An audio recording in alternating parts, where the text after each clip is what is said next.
Good evening friend, कैसे आप लोग? सब अच्छे होंगे। सभी को मेरे तरफ से राम राम, राधे राधे, और सभी को वेलकम है मेरे यूट्यूब चैनल धारवी वॉरियर पे।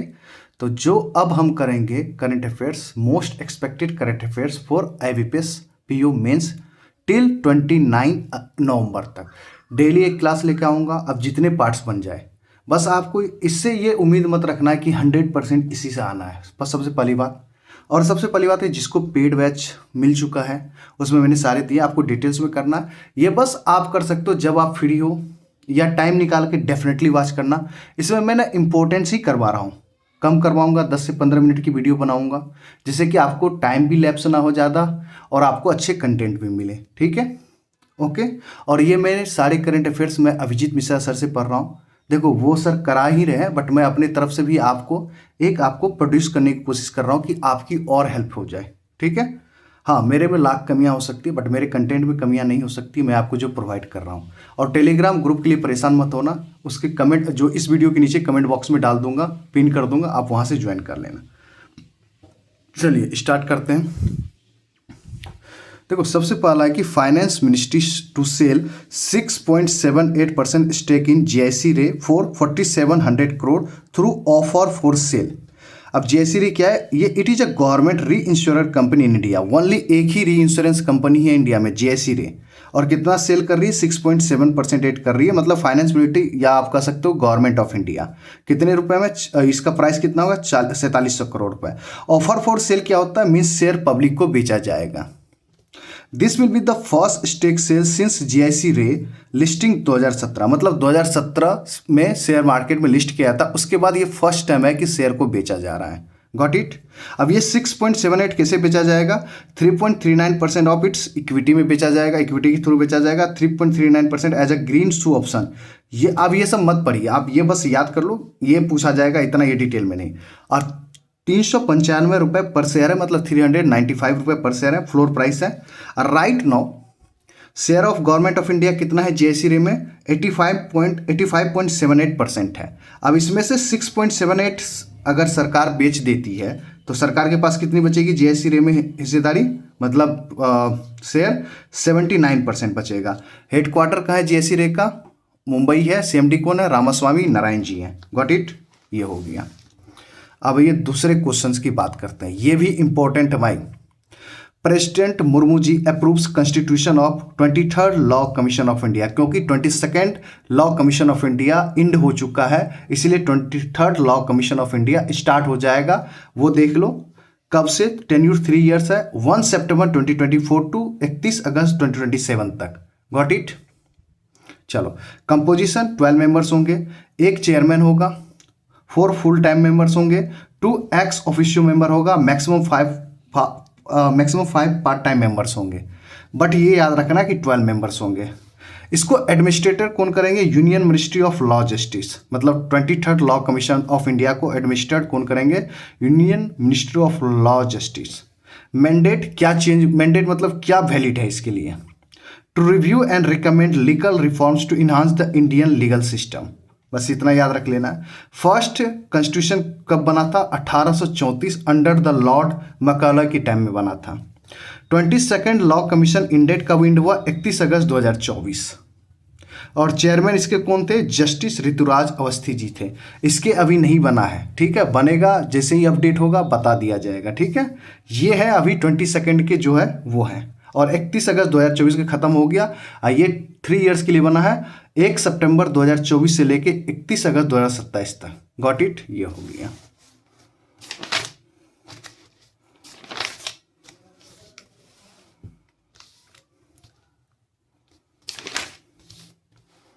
अब ये क्वेश्चन है रीब्रांड पे, मे भी हो सकता है ये क्वेश्चन IBPS PU में देखने को मिले। Kotak general insurance rebrand as Zurich Kotak general insurance. अब इसका नाम चेंज, कोटक जनरल इंश्योरेंस का नाम चेंज होकर क्या हो गया? Zurich Kotak general insurance. After major stake acquisition new owner Zurich बन गया है, इसलिए 70% है। अब जुरिक इंश्योरेंस का 70% है, कोटक महिंद्रा बैंक का 30% है, मतलब नाम चेंज हो गया, तो इसलिए कोटक हटके जुरिक हो गया। ठीक है, कोटक महिंद्रा बैंक का 30% रहेगा, जुरिक इंश्योरेंस कंपनी का 70% रहेगा। ठीक है, याद रखिएगा।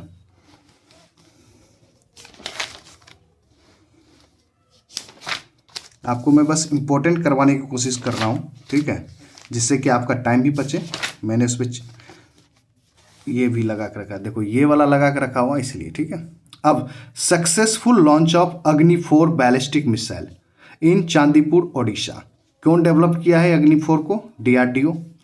Test was conducted by strategic force command, इसने टेस्ट कंडक्ट किया। लेंथ कितना है? 20 मीटर्स का लेंथ है अग्नि 4 लेंथ, मतलब अग्नि 4 बैलिस्टिक मिसाइल का लेंथ कितना है? 20 मीटर। रेंज कितना है? Up to 4000 kilometre. पेलोड कितना है वजन उठाने का? 1000 kg। इनिशियल नाम क्या था इसका? अग्नि 2 प्राइम नाम था। सारा चीज हो गया, गॉट इट। अब ये भी इंपॉर्टेंट है, अपॉइंटमेंट है, बट आज के डेट में देखोगे 2-3 एग्जाम में अपॉइंटमेंट नहीं पूछा है, बट मेरा मानना है कि कुछ भी कर सकता है IBPS। FSIB recommends Rama Mohan Rao अमोरा फॉर MD ऑफ SBI। अब ये किसको रिप्लेस करेंगे? रिप्लेस करेंगे चाला श्रीनिवासुलु सेठी जी को, मतलब CS सेठी जी को, क्योंकि ये बन गए हैं 27th चेयरमैन ऑफ SBI। तो अब देखो इसका फुल फॉर्म FSIB का static facts, financial services institution bureau will select the chiefs of public sector banks insurance companies. इसका यही काम होता है कि ये सेलेक्ट करता है चीफ्स का पब्लिक सेक्टर बैंक्स का और इंश्योरेंस कंपनी का। कब स्टेब्लिश हुआ था FSIB? 2022 में। चेयरपर्सन कौन है इसके FSIB के? भानु प्रताप शर्मा जी। और जो ये रामा मोहन राव अमारा जी बने हैं MD, तो इसके अलावा और 3 कौन MD हैं? अदर 3 MD ऑफ FCI, राणा आशुतोष कुमार जी, अश्वनी कुमार तिवारी जी और विनय M टॉन्स से, ठीक है, गॉट इट। ये भी इंपॉर्टेंट है, ये भी अपॉइंटमेंट्स है। Randhir Singh elected as first India president of Olympic Council of Asia OCA के फर्स्ट इंडियन प्रेसिडेंट बना है, ठीक है। टेन्योर कितना होगा इसका? 5 साल के लिए होगा, 2024 से लेकर 2028 तक। रिप्लेस किसको करेंगे रणधीर सिंह? शेख अहमद अल फहद अल सबह, बाप रे नाम तो बड़ा गजब है, कविता हो गया।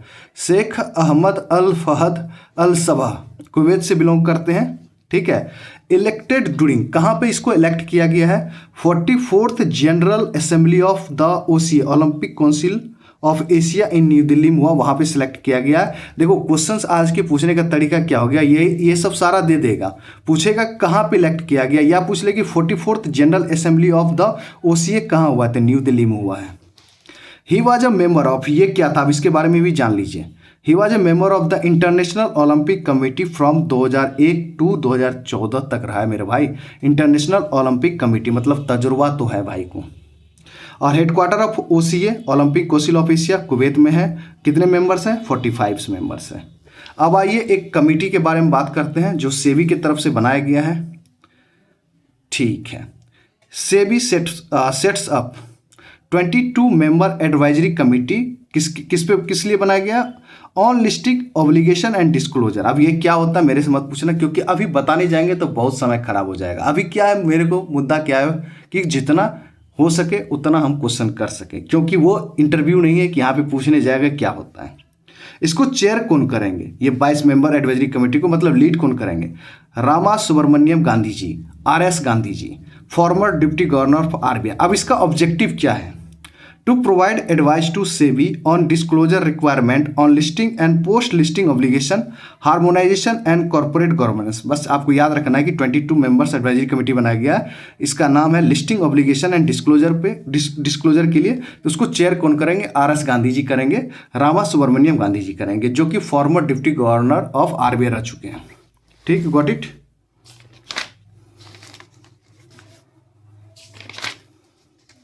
अब ये देखो RBI के सब्सिडरी से एक न्यूज है। DICGC इंट्रोड्यूस दावा Suchak for claim status checking. DICGC ने क्या लॉन्च किया है? इंट्रोड्यूस किया है Dava Suchak for claim status checking, inaugurated by chairman of DICGC, MD Patra ji है चेयरमैन DICGC के। अब DICGC का फुल फॉर्म याद कर लो, deposit insurance credit guarantee corporation. It is a subsidiary of RBI। अब इसका ऑब्जेक्टिव क्या है, करने का मतलब क्या है, क्या मतलब किस दावा सूचक को लॉन्च करने का क्या था? An online tool that allows depositor to track the status of their claims by entering their registered mobile number on the DICGC website. अगर आपका पैसा डूब जाता है बैंक्स में, तो बोलता ना कि 5 लाख का इंश्योरेंस करेंगे, तो वही ट्रैक करने का तरीका है। जैसे आप पार्सल ट्रैक करते हो कहाँ तक पहुँचा, वही सिनेरियो यहाँ पे, इसलिए नाम है इसका दावा सूचक। Got it. अब ये भी एक अच्छा न्यूज़ है। मैटी, मैटी का full form ministry of electronics and information technology launches second cohort of समृद्ध टू सपोर्ट स्टार्टअप। समृद्ध क्या क्या क्या सपोर्ट करेगा? स्टार्टअप को। सेकेंड कोहॉर्ट, अब क्या है इसका फुल फॉर्म समृद्ध का? Startup accelerator of MeitY for product innovation and development and growth. और मैटी के सेक्रेटरी कौन है? एस कृष्णन जी। अब देखिए ये क्या है, ये इट इज मतलब क्यों किया गया, अब इसके बारे में जानते हैं। It is a part of the government of India's 100-day agenda to select and support 125 startups through potential accelerators to achieve the target of nurturing 300 startups. ठीक है। एक्सेलेरेटिंग प्रोग्राम 6 to 9 मंथ्स चलेगा। मैचिंग फंड कितना है? Up to 40 lakhs है। और about समृद्ध scheme के बारे में आप जानिए। वो कोहॉर्ट 2 था, अब ये कोहॉर्ट 1 के बारे में कि कब लॉन्च किया था पहला बार? अगस्त 2021 में आया था फर्स्ट कोहॉर्ट। लॉन्च्ड अंडर किसके अंडर में किया गया था? National policy on software products NPSP 2019 implemented by MeitY plus digital India corporation. Okay, अब ये देखो एक गेम्स है। अब इस टाइप के ना आप देखोगे ना, छोटा क्वेश्चन है, बट मैं बार बार बोलता हूँ कि छोटा क्वेश्चन है, जो लगता है कि ना इस टाइप के क्वेश्चन नहीं पूछे जाते, बट अचानक सडनली ये पूछ लेना, आपसे मिस हो जाएगा। US ओपन 2024 है। कौन सा एडिशन हुआ? 144th एडिशन हुआ। और US ओपन कौन सी कोर्ट पे खेला जाता है? हार्ड कोर्ट पे खेला जाता है, हार्ड कोर्ट पे। ठीक है। मेन सिंगल कौन जीता है? जेनिक सिनर, इटली से बिलोंग करते हैं। फर्स्ट US ओपन विन किया, इसलिए मैं बोल रहा हूँ कि ये इंपॉर्टेंट है। इसलिए इनका नाम, ये कहाँ से बिलोंग करता है, कौन सा एडिशन था ये, और कौन से कोर्ट पे खेला जाता है, और किसको हरा के जीता है? टेलर फ्रीज को, USA से बिलोंग करते हैं। Second win of 2024 after Australian open, मतलब इस साल का ऑस्ट्रेलिया ओपन भी ये जीता हुआ है, और फर्स्ट ऑस्ट्रेलिया ओपन वो भी जीता था। ठीक है। जैसे लाइक फर्स्ट US ओपन जीता है जेनिक सिनर, फ्रॉम इटली से बिलोंग करते हैं, उसने इस साल का दूसरा ओपन जीता है, मतलब second win of 2024 after Australian open, मतलब ये ऑस्ट्रेलियन ओपन भी जीता है इस साल का, और US ओपन भी जीता है। ठीक है। वोमेन सिंगल भी पढ़ना है आपको। ठीक है। अर्निया सबलेंका बेलारूस से बिलोंग करती है, फर्स्ट विन US ओपन, इसके लिए भी ये फर्स्ट विन था US ओपन। और ऑस्ट्रेलियन ओपन भी 2024 का इस बार जीती है, इससे पहले भी जीती है, बट फर्स्ट विन था US ओपन के लिए। किसको डिफीट किया है? जेसिका पेगुला को, USA से बिलोंग करती है। मेंस डबल याद कर लीजिए, मैक्स परकेल एंड जॉर्डन थॉम्सन, बहुत ऑस्ट्रेलियन प्लेयर हैं। वोमेंस डबल में बाबरे नामिक किकनॉक यूक्रेन से, एंड जेलेना ओस्टापेनोको लाताविया से बिलोंग करती है। मिक्स डबल सारा ईरानी एंड एंड्रिया बासोरी, बोथ इटली से बिलोंग करती है। बट मेरा मानना है कि मेन सिंगल वोमेन सिंगल पे फोकस रखना है। US ओपन 2024 कौन सा एडिशन था? हार्ड कोर्ट पर खेला जाता है। ठीक है, बस इतना इनफ है।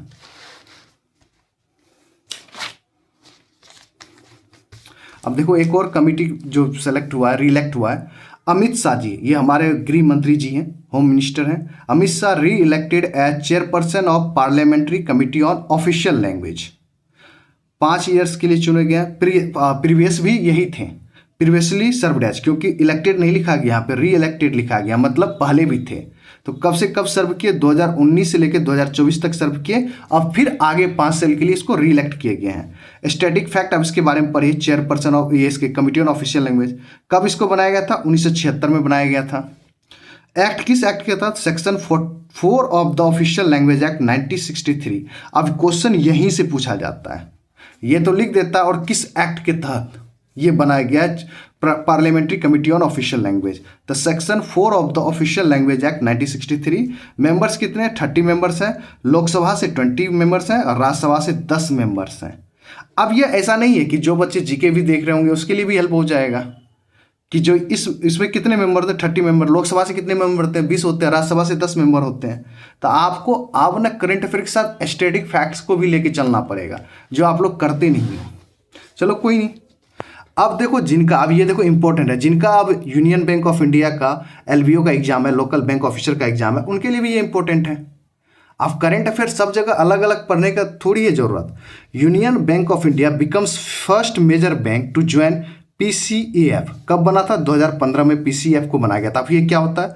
Partnership for carbon accounting financial. अब इसका काम क्या होता है? It aims to help financial institutions measure and report green houses gas emission from their investment and loans. मतलब इसमें यह चेक किया जाता है कि क्या आपने जो लोन बांटा है, क्या आपने वो जहाँ पे वो ग्रीन हाउस गैस में बांटा है, ऐसा लोन तो नहीं बांट दिया जिससे कि ग्रीन हाउस गैसेस निकल रहा है। तो ये चेक करने के लिए, ठीक है, इसलिए ये बनाया गया था PCAF को। अब इसका यूनियन बैंक ऑफ इंडिया क्या एम्स कर रहा है, आप देखो उसके बारे में। It aims to disclose its portfolio green houses gas emissions by financial year 2027 to 28 using PCAF methodology. अब इसमें जुड़ने के बाद क्या करेगा, ये जितने भी लोन बांट चुका है, इसका टारगेट है कि फाइनेंशियल 2027 से 28 तक मैंने उसको फिनिश कर दूंगा, खत्म कर दूंगा। ओके, अब एक्स्ट्रा इन्फो सुनिए। अब RBI का भी रोल होगा इसमें। जब इतना बड़ा कांड हुआ है तो RBI भी तो आएगा। RBI's recent draft guidelines on disclosure framework on climate related financial risk 2024 issued on 28 फरवरी 2024। और ये RBI के द्वारा बनाया गया था कि आपको इसमें ज्वाइन करना है। तो फर्स्ट बैंक उसके हिसाब से यूनियन बैंक ऑफ इंडिया बन गया है। Got it? ठीक है, और देखते हैं।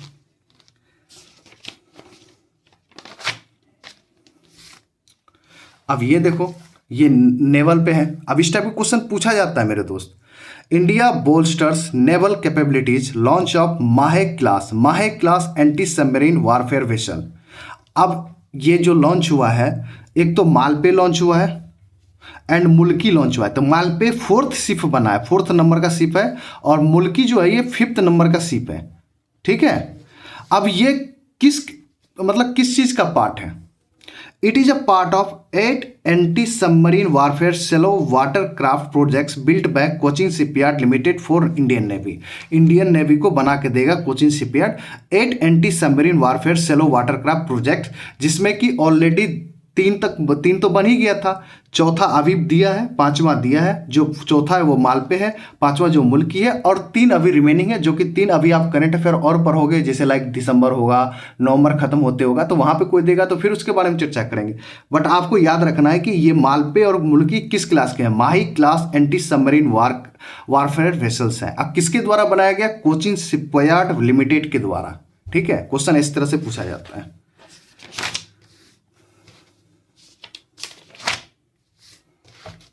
अब ये क्वेश्चन आप देखोगे बहुत जगह पूछा भी है, बट मुझे लगता है कि IBPS PO भी शायद आस्क कर ले आपसे।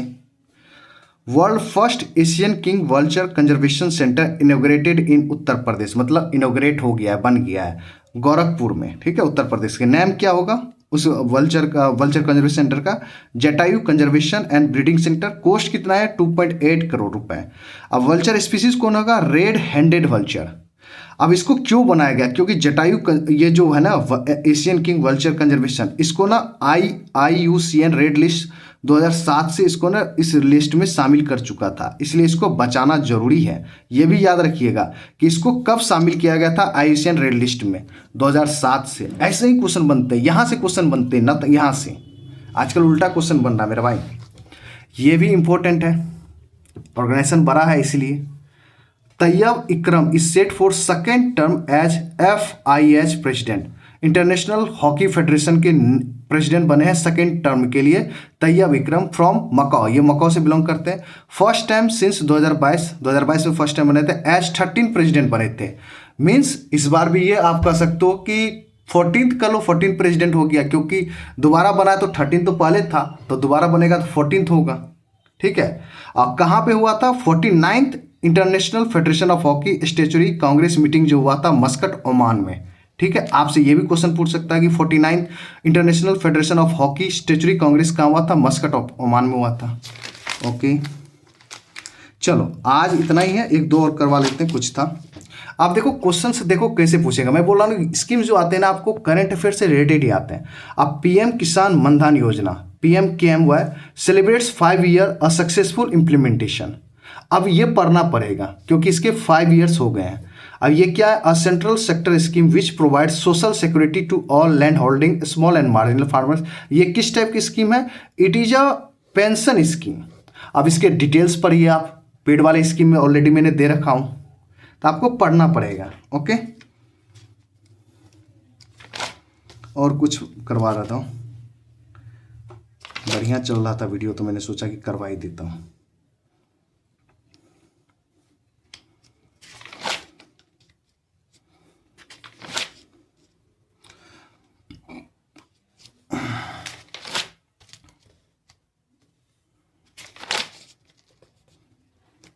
अब देखो ये एक न्यूज़ है, देखो मैंने करवा रखे हैं इसलिए मैंने बोला कि इंपॉर्टेंट पर करवाऊंगा। तो देखो मीगा क्या है, वर्ल्ड बैंक का एक पार्ट है। It is a part of world bank group. इसका नाम फुल फॉर्म होता है मल्टीलेटरल इन्वेस्टमेंट गारंटी एजेंसी। और आईएसए के साथ एक एग्रीमेंट हुआ है, इंटरनेशनल सोलराइजेशन, जिसका हेडक्वार्टर है गुरुग्राम हरियाणा, याद रखिएगा। अब मीगा प्लस आईएसए के बीच में एक एग्रीमेंट हुआ, क्या हुआ है, to set up multi donor trust fund to support solar project. ये इसका नाम क्या होगा, ये बनाया है, इसका क्या नाम होगा, मीगा आईएसए सोलर फैसिलिटी। मतलब इसके थ्रू ना आपको सोलर फैसिलिटी के लिए आपको लोन दिया जाएगा। Got it. The facility combines ISA technical expertise with mega financing capacity to accelerate solar energy adoption worldwide. इन दोनों का काम होगा कि वर्ल्ड वाइड सोलर एनर्जी का एडॉप्शन करें लोग, यहाँ से लोन उठाए। अब देखो आईसीए का पहल, ICA has committed to $2 million in seed funding, मतलब सीड फंडिंग मतलब स्टार्टिंग फंड इसने दिया है, to raise 10 million for the facility, $10 million facility के लिए, फॉर द फैसिलिटी के लिए। बस याद रखना है कि मीगा और ICA के द्वारा क्या किया गया। ठीक है दोस्तों, अगर वीडियो पसंद आए, ये आपका मोस्ट एक्सपेक्टेड IBPS PO के लिए था, करंट अफेयर पार्ट 1 है। अगर आपको पसंद आए तो आज आप लोग भर भर के वीडियो दिखाओ, कल इसी टाइम में फिर से वीडियो ला दूंगा सेकेंड पार्ट, और मैं कोशिश करूंगा 6 से 7 पार्ट लाऊं, जहां पे अगस्त सितंबर अक्टूबर से जितने भी हो सके इंपॉर्टेंट को कवर किया जाए। ठीक है, देखो 20 से 25 मिनट की वीडियो होगा, मैं बोल रहा था 10 से 15, बट थोड़ा सा करंट अफेयर को डिटेल में भी तो बताना रहता है। बट आप देख लो 20 से 25 मिनट ज़्यादा नहीं होता शायद मेरे को, मैं तो यहाँ पे एक पे बोल रहा हूँ, आप 1.25 कर लो या 1.50 पे कर लोगे वीडियो को तो आपको ज़्यादा दिखेगा। बट लास्ट तक देखने की कोशिश करो।